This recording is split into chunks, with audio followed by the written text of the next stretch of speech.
anything.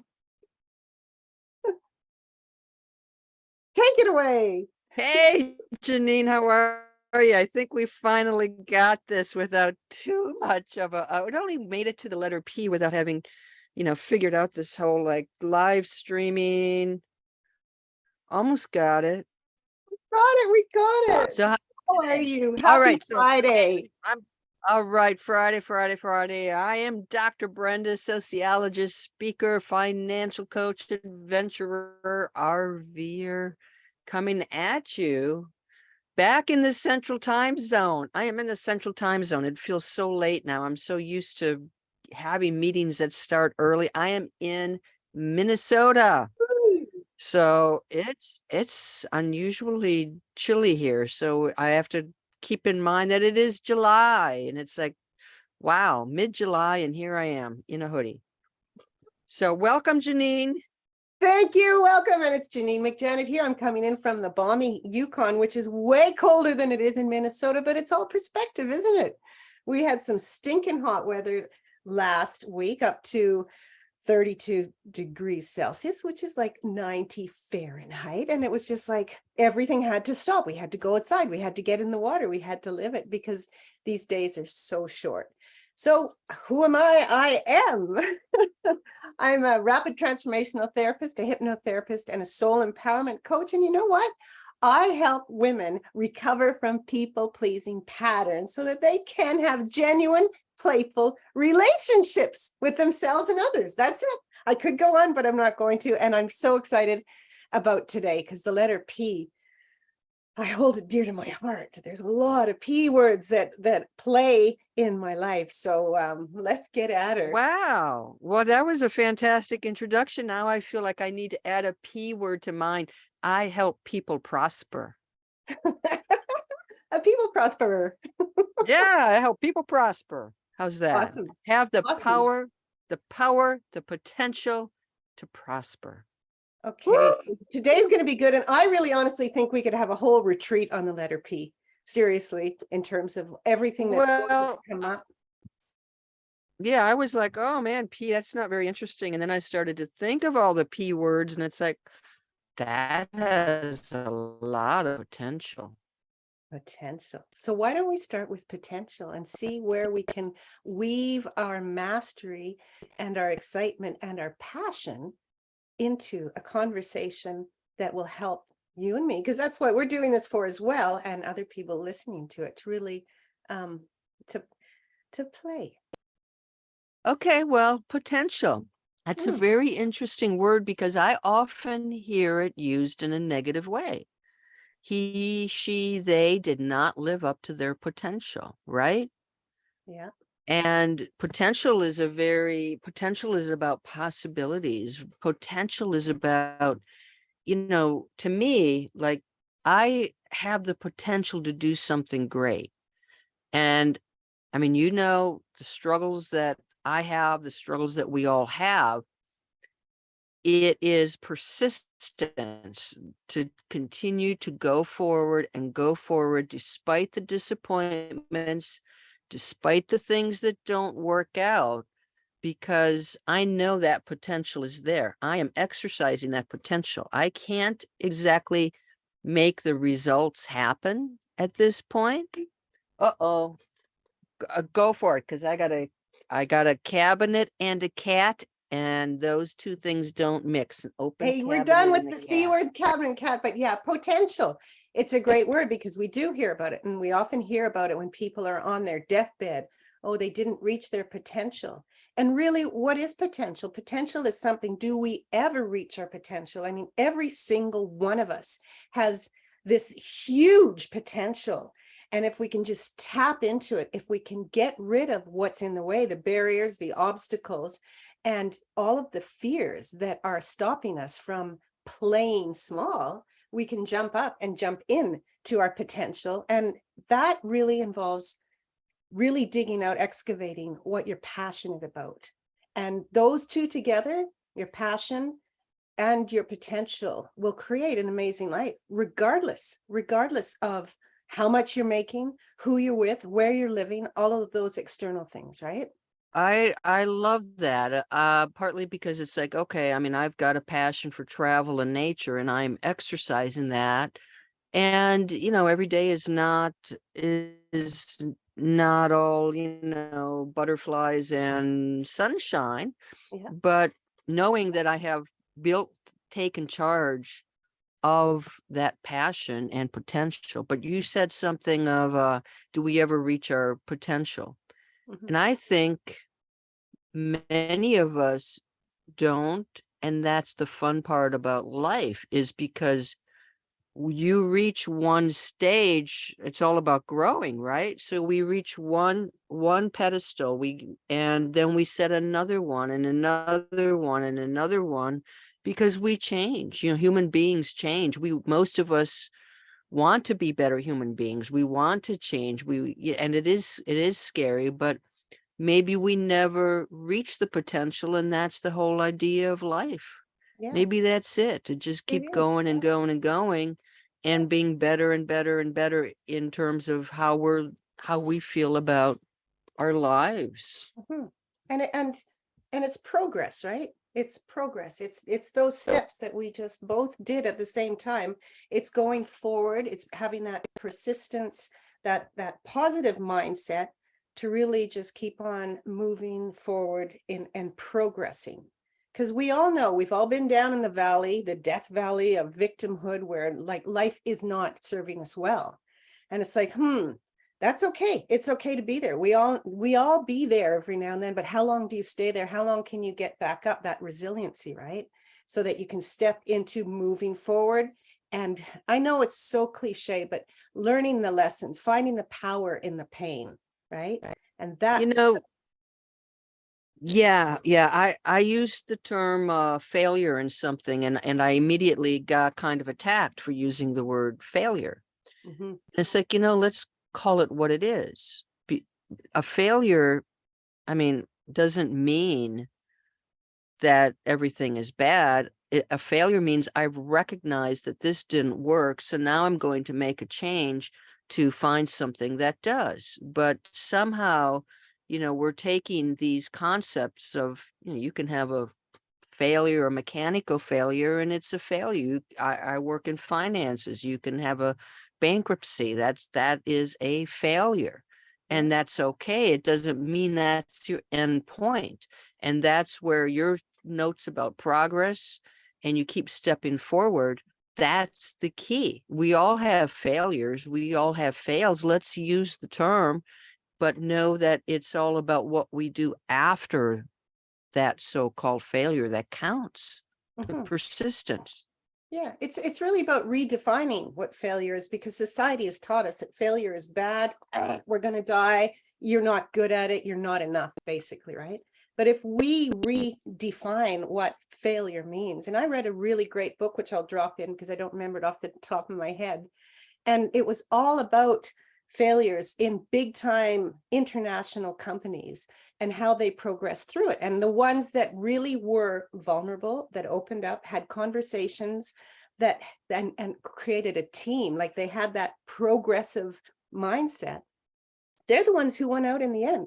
The ones who shunned it down, hid it down, i.e., like the health field and the doctors, were just like, they didn't have that progress and they had the failures. And those are big failures because people's lives are in their hands.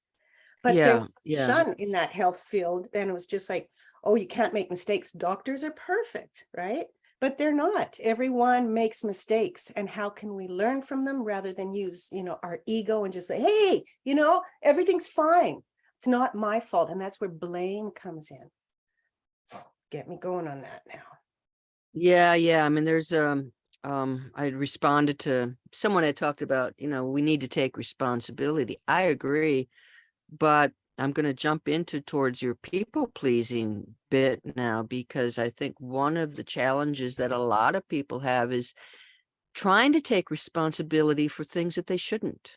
Mm. We mold our children and give them the resources and give them guidance. We cannot control them. Yeah. And so I feel like sometimes, especially for women, we're taking on responsibilities that don't belong to us. Mhm. What do you think about that? Absolutely. 100%. And that's why that's, I was and still have inherent kind of needs to people please so that I can feel useful, so that I can feel, bottom line, so that I can feel that I belong and that I feel loved. And I've recognized that in myself. And I also am aware enough when I see that behavior, that ego, that behavior come out to try to protect myself. That's where I'm like, hold back. And that's why I think that people who've grown up in some sort of dysfunctional family system, like 99% of us, why do we have this need to people please, to help others? And I don't mean, like, helping others is fantastic. It's an honorable thing, but when it goes into the unhealthy zone, that's when you're giving and giving and giving too much and not looking after yourself. And we do that because we want some sort of validation. We want acceptance. We want love. But this is the biggest aha moment for me in my people pleasing research and life, is that people pleasers, unhealthy people pleasers, who tend to give too much and help others way too much, who can't say no, who have a hard time even saying yes to what they want. What happens is that there's like an unconscious desire, or there's an unconscious need for some sort of reciprocity. And Oh, when we give and we yes. give, so that, and I was like, almost wanted to throw up inside of me when I realized that that's a form of manipulation. When people pleasers help and help and help, and what happens when those expectations aren't met is, boom, resentment, anger, frustration, and then poof, it boils up. So that's why people pleasing, like, it's an archetype of the self-saboteur. And I'm just working on a workbook right now describing what this is, and helping people to get out of that and to recognize when you are people pleasing. Is it healthy? Is it in the healthy zone, or is it in an unhealthy zone? And that's one of the first steps. Be curious and be aware of what your patterns are. And that's another huge P word for me, is recognizing your patterns and stopping and pausing. Oh my God, they're coming out. Just the pause to recognize the patterns so that you can understand what's going on. You know what I mean? Well, yeah, I mean, you said pause, and immediately I kind of jumped to peace, Mm-hmm, because mm-hmm, I cherish nature and silence. And when there's chaos around me, I'm out of sorts. I mean, I left a trail last week because there were so many people around and I just couldn't enjoy it. And for me, there's clearly this thing called people overload, yeah, right? I mean, I get into a place where, and I know that you just had a big event over the weekend, but you have all of these people, and maybe you're playing the hostess, or for me, it's just being in a place where there's a lot of noise and a lot of chaos, and I can't focus on the beauty around me, that it just puts me in a place where I'm like, I gotta leave. I can't be part of this anymore. But part of that is awareness. mm. People overload. Can you relate to that at all? I can, but I love what you just said, because what you did, and it may be unconsciously or instinctively, was you recognized that you were really uncomfortable in a place where there were too many people, and you took yourself out. And that's so key in being able to save ourselves, because I mean, we want to save ourselves, we want to save everyone. That's what people pleasers do. I want to save and fix and rescue, but we have to look to ourselves. How can I make myself comfortable? So it's a really good thing. It's just like using your breath, or escaping into Yeah. nature, which is beautiful. And yes, I had a huge event on the weekend, my husband's 60th birthday, and there was over 100 people in our cabin, and it was the best day of the year, and it was so hot. So people were coming and going, and I had made a commitment. I made an absolute intention that I was not going to people please, because that is really big. My mom was like, oh, just make sure everyone has sandwiches, has a drink, has their feet up, is really comfortable, and you're running around like the host. And it has driven me nuts in my life. So I said, I'm not going to do that. And it was so hard. There was this clash inside me. No, I'm not going to help them. I'm not going to help. They can help themselves. Oh, where's the recycling? Out the back. Whereas before I would go, here, let me take you and let me show you.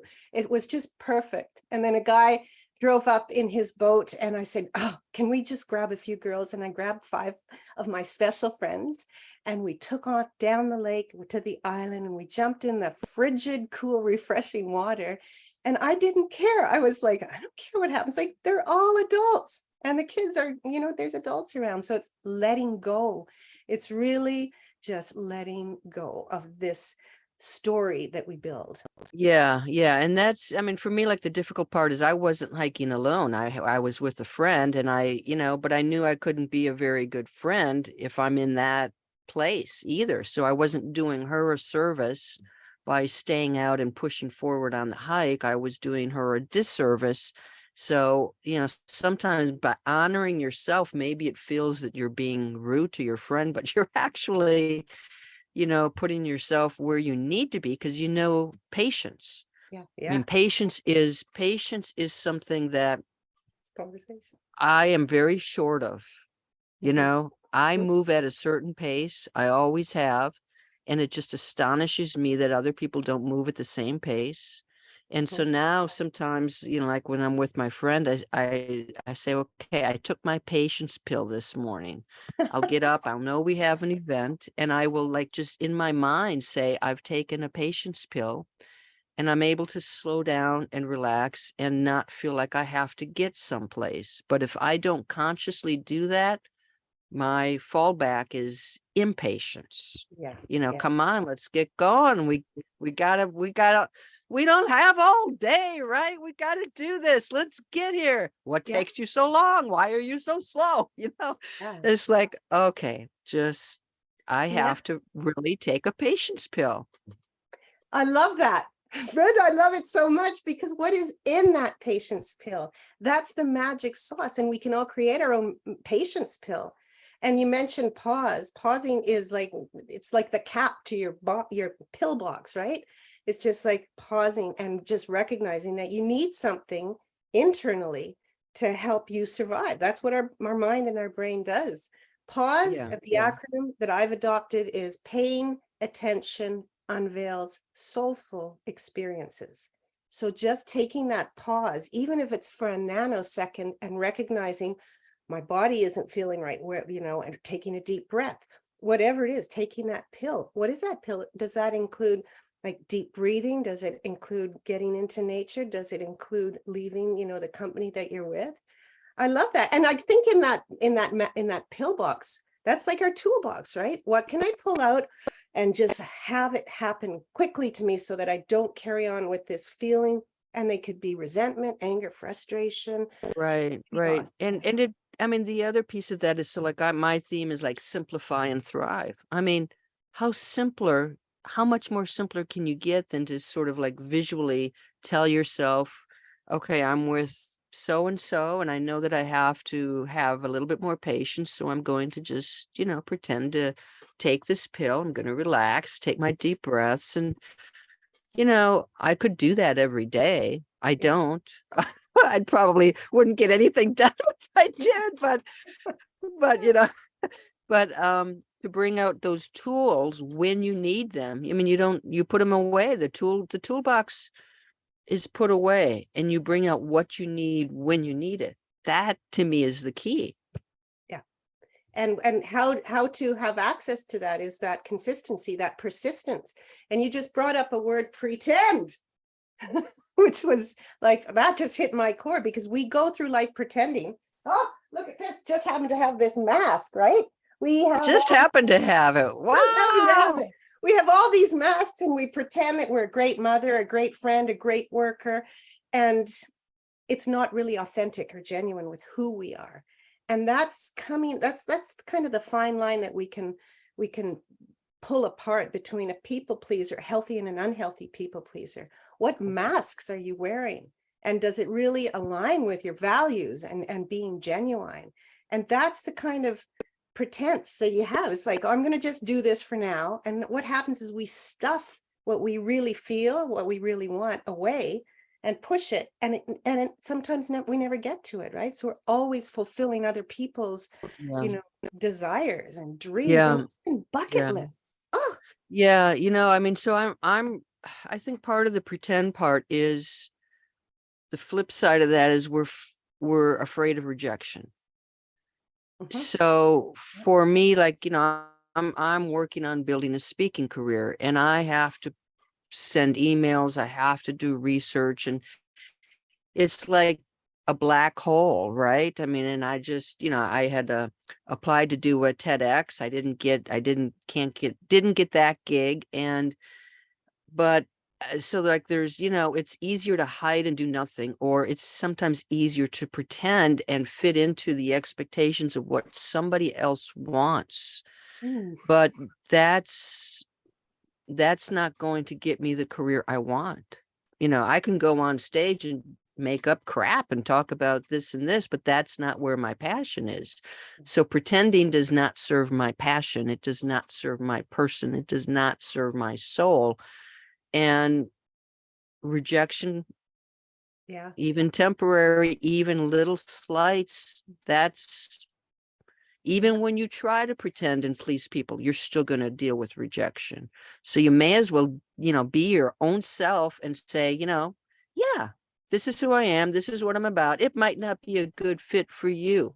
That's okay, because I know it's a good fit for other people. We have to own up to who we are, Yeah, I'm it's a not a good fit. financial coach that wears Yeah. that dresses in $10,000 suits. That's not the type of people I want to serve either. Yeah. Yeah. Oh, you just said so much there that was beautiful. Fit into the expectations of others. And that's what the people pleasers, I know we're kind of focusing on people pleasers, but it goes so far into our society, into our culture, and to our families. So fitting into the expectations of others and the fear of rejection. And I can get emotional on this one, because we stop doing what we really want to do. We stop being who we really want to be, because what if others don't like us? What if others judge us? So there's the fear of judgment. There's the fear of rejection. And ultimately, in my case, and many other like women that I've spoken to, that I work with or just speak with, and it's a hard one to own, but the fear of abandonment is the real big one that people pleasers and perfectionists and procrastinators, all of these different archetypes of people, they fear that somebody's going to, walk away from them. But why is that fear there? That fear of abandonment, that fear of rejection and of judgment. Mm-hmm. That Yeah. other P word that fits in there is popular. Mm-hmm. You know, we were on social media, and then we gauge ourselves by how many shares, how many likes, how many hits. I mean, there's the whole occupation of, uh,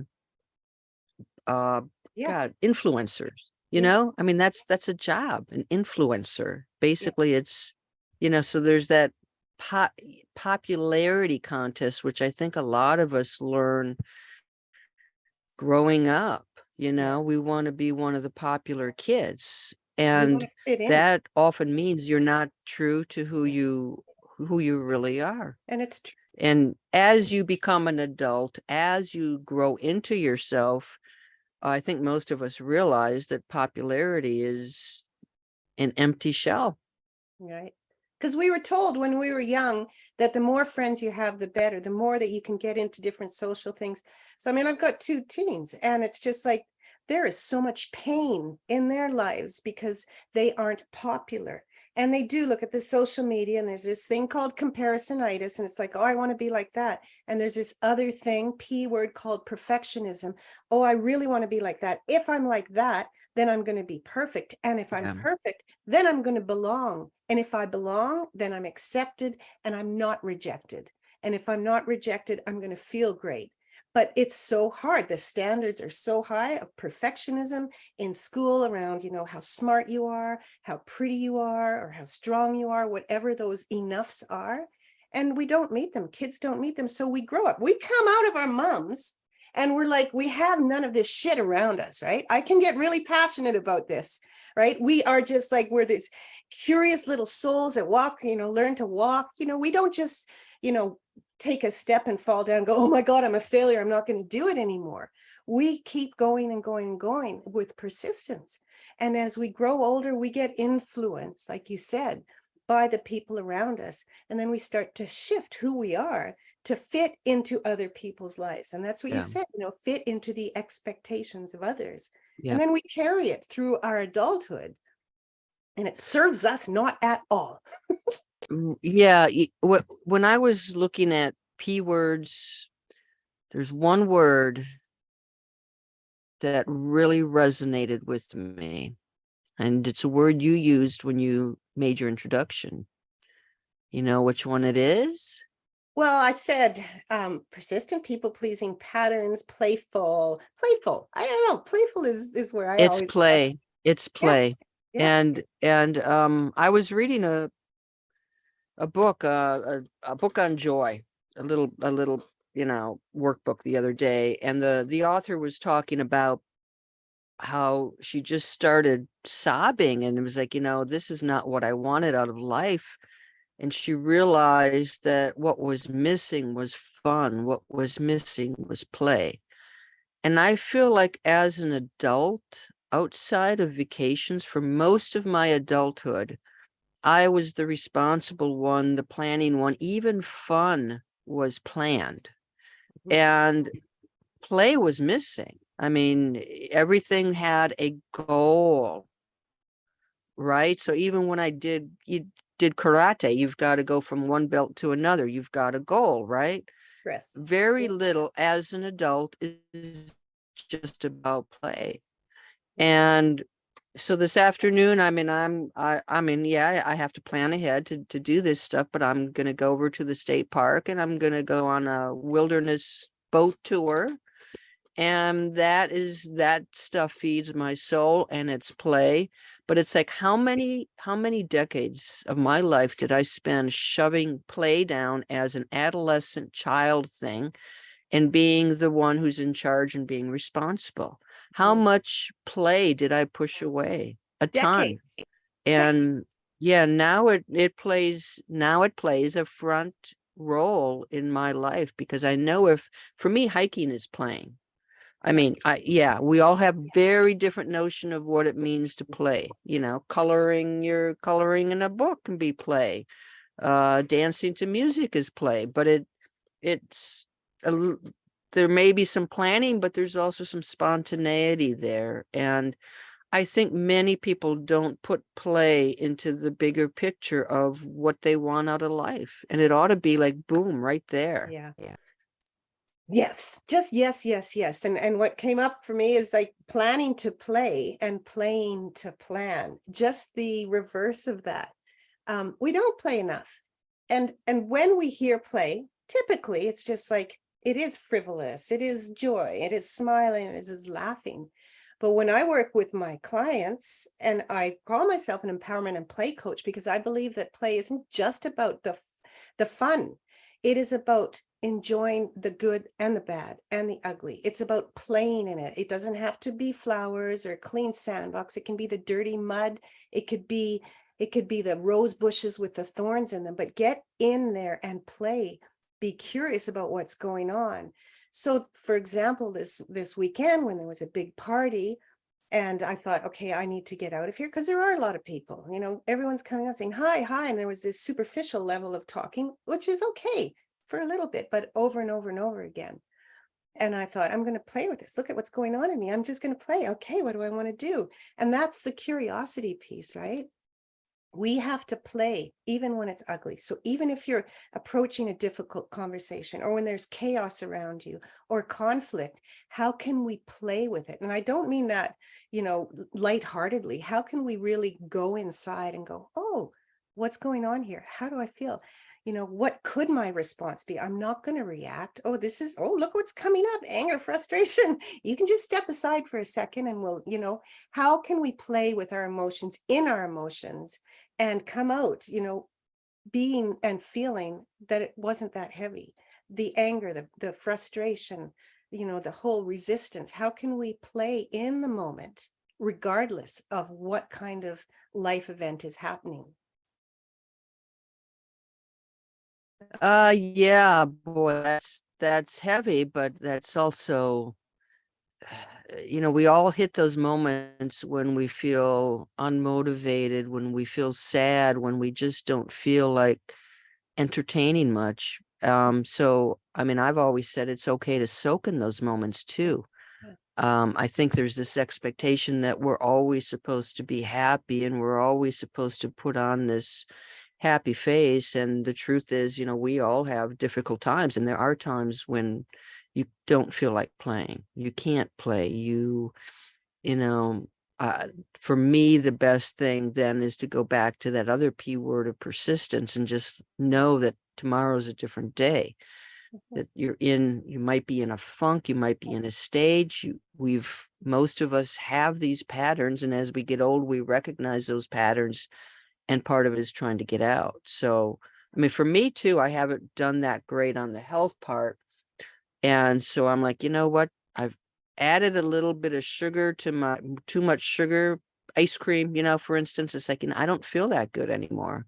I'm just gonna get rid of the sugar and get back to eating better. And I've been doing that this week and I feel much, much better. So there's that connection too, that pause, recognize, but also look at our physical selves of like, this is not, I don't feel that good. Why aren't I feeling that good? What can I do to make myself feel better and to sort of bring play back into my life too?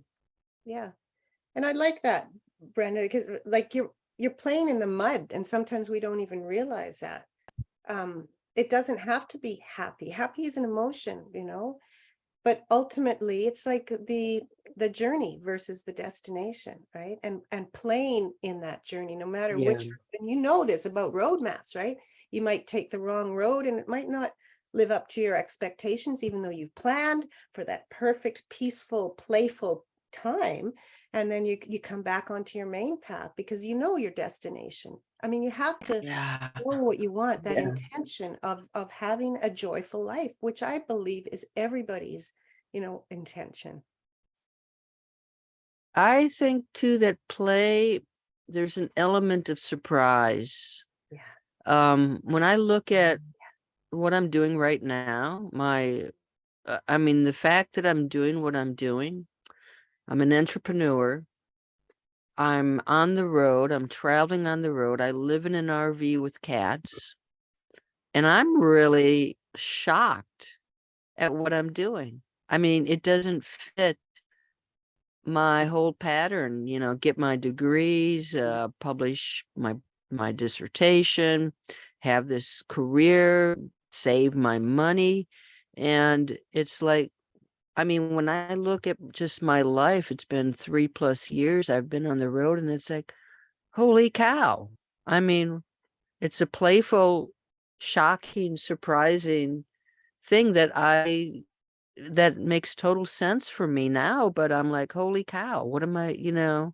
So I think it's that surprise element when we surprise ourselves, I mean, let's like even speaking, or you get on stage, or right, and it's like, oh, I didn't think I'd be doing this. I never thought I'd be talking to 1,000 people about burnout. And it's like, wow. I mean, I think that's the neat thing. We get to surprise ourselves. Things that we didn't consider doing 2 or 3 years ago, now we're embracing.